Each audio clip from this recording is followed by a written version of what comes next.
Hello, and welcome to this character design and development workshop. For this video, I'll be taking you through the fundamentals of character design. Since this is obviously a very broad subject, we couldn't possibly cover everything in one go, but I hope this can be a good starting point or a source of helpful tips if it's something you're already trying. Without further ado, let's move on and start with the reasons why characterization and design are important in the first place. The first thing I think of when I think of the importance of character is the Pixar film Up. If you read the idea written down on paper without any context, you'd probably be confused about why this film was so successful and remembered by so many people. A flying house carried by balloons to South America is a fun idea, but that's never the part that people talk about. Instead, whenever I mention the film Up to people, they immediately start to gush about the first 20 minutes. While there's lots of artistic and technical reasons to why the sequence is so beautiful, the main anchor of the opening to Up is the focus on the characters Carl and Ellie. They are introduced, and within minutes the audience is endeared to them. This is before the plot of the film even begins, and yet it's the driving force behind the whole feature. Carl and Ellie are great characters, both in design and execution, and this comes across with barely any dialogue. We watch them live their life in fast forward, then the sequence is over and people are in tears. This is the driving force of Up, and without such effective characterization, I truly believe the film wouldn't be as fondly remembered as it is. Step 1. Where to start? What kind of characters do you like? So now we've established the importance of a good character. Everyone has their preferences when it comes to fiction, but I believe the appreciation for an engaging character is universal. As for me, I can even sit through something with a bad story if it means spending time with a character I love. We can empathise with good characters, we can relate to them, we can root for them, and we can even love to hate them. If a character brings about powerful emotion, then you have a solid backbone for a great piece of fiction. Do you have a favourite character? Think about why you like them and the things that stick out the most to you. We can take these elements and apply them to your own design. So, where do you begin? The answer is that there's no definitive starting point when it comes to character design. Characters can come first, or a story can come first. Everything in fiction can be built around an idea, and I believe that the tips I'm giving you today can be applied to other elements of writing a story too. It's all about building on foundation and bringing forth the most important parts to drive a story and characters along. Sometimes you don't even need a long epic story to make certain characters memorable.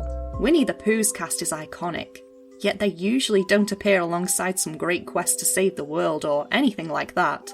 People are quite happy to watch these characters go about their day because they're entertaining all by themselves. You don't necessarily need a world or a story in order to create characters to fill it with. Sometimes if you create the character first, the story can follow, and alternatively, if you already have an idea, you can create characters to drive your idea forward in the most compelling way possible. Sometimes it's just fun. Often I'll design a character just to practice my design skills. My point is that the beginning can be a difficult hurdle to get over, but try not to obsess about it too much. You can start at the point you feel most inspired by, and by building on that foundation, eventually you'll have something really special.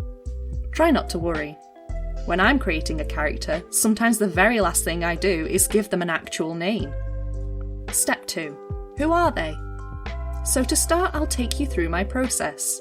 Feel free to adjust my steps to whatever feels the most comfortable for you, but for now, let's begin. First, let's establish two things: a genre and an audience. This is something that might come to you later once your character has an identity, but for now we'll start there. For a genre, I'm going to pick fantasy, and for an audience, I'm going to go for general families. Enjoyable for all ages but suitable for children. Tone is important when you're designing a character. While deconstruction is fun, we'll talk about that later, there's a reason why James Bond films aren't populated with Teletubbies. Now we have that down, let's get to the most basic of details. What's the age of this character? What gender is the character? Is the character good or bad or somewhere in between? It's good to lay down a simple base before we add too many details. Do sketches to feel out different looks, even if you're just using the design for a written story. Keep drawing out ideas and experimenting until something really leaps off the page. For my character here, I'm drawing a girl, and I'm going to put her in her very early teens. She'll be a good guy, and I'm going to give her a red colour palette. Step 3. Adding the details and the fantastical. A good character puts across a lot of information with a first impression, but when adding the other bits, this is where I like to work with deconstruction. Some character tropes are so common that we can predict them right off the bat. The big strong man is the fearless hero, the pretty woman is the damsel in distress, and the ugly person is usually the villain. Luckily, lots of pieces of modern fiction move away from these tropes, but they're so ingrained into our brains that they still slip through.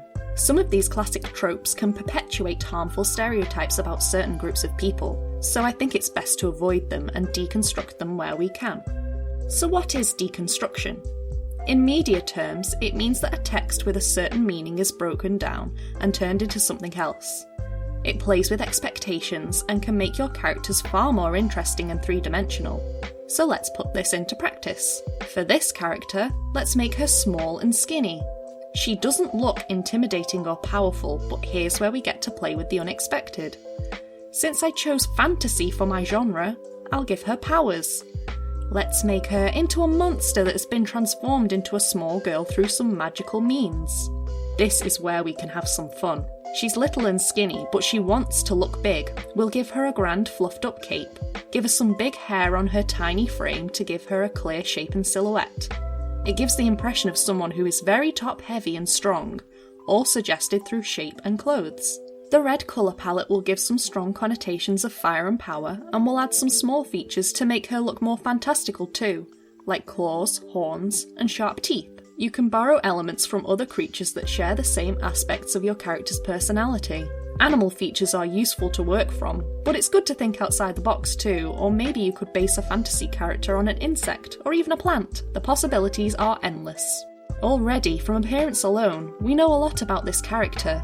Her stance and expression are cocky and confident, despite her size. Her cape puffs her up like a bird and gives off the impression that she thinks of herself as being bigger than she is. These are all basic personality traits, but already we have an interesting shorthand to put across to the audience. From here on, go crazy! I don't believe in too much policing when it comes to character design. If your character is going to be in a written story, you can add as many visual details as you like. If it's a character for a comic or animation though, I'd advise on keeping it simple. If you're going to be drawing the same character over and over again, we don't want to add too many details at the sacrifice of expression and fluidity. Choose one or two features, like eyes or hair, and accentuate them. This will make your character memorable. Step 4. Integration into a world. So now we have our punky monster girl. What are we going to do with her? The possibilities are infinite. We could have a story where she's adopted by an ordinary family, or perhaps she's an alien that's crash-landed on our world. You could invent an entire world around her, or repeat the process above until we have a whole cast of fantastical characters. Something I like to do with new characters is to interview them. Obviously, this isn't literal, but considering how your character might feel about certain views, or how they might react in a certain situation, can flesh them out in a way that's much more interesting than just deciding on certain traits. Come up with some great questions for your character, then work out their answers.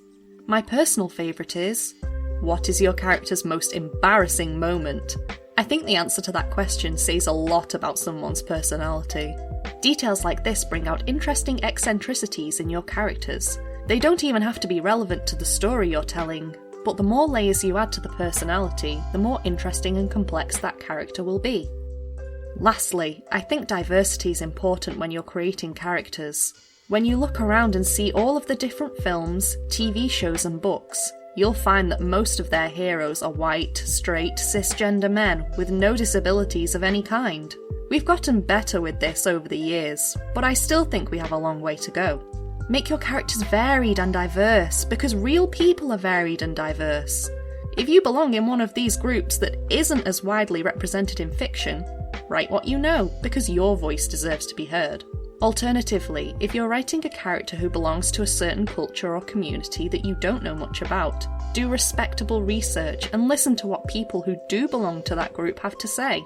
While you're working on your character, you might just gain some valuable information. Even when you're writing about fantasy or any other genre that's different to real life, I still think this is important. Let's take the future of fiction to some progressive places. It's not only good to provide quality representation to these oppressed groups, it's also the path to writing more interesting stories that haven't been told before. Step 5. Where to stop. So, where do we end? The obvious answer would be at the end of your story, but the truth is, character development never really has to end. Your character could grow and change as your story progresses, or perhaps you'll experience something in your real life that you'd like to incorporate into your character. Let them grow and change with you, and you'll surely have a memorable cast to go along with the story you want to tell. Thanks so much for listening to my workshop. This is a very broad subject with lots of different paths to go down. I hope sharing my process helps you to create your own cast of characters. Even if you have no plans to write a story, sometimes it's just a fun thing to do. Experiment and try new things, and most importantly, have fun.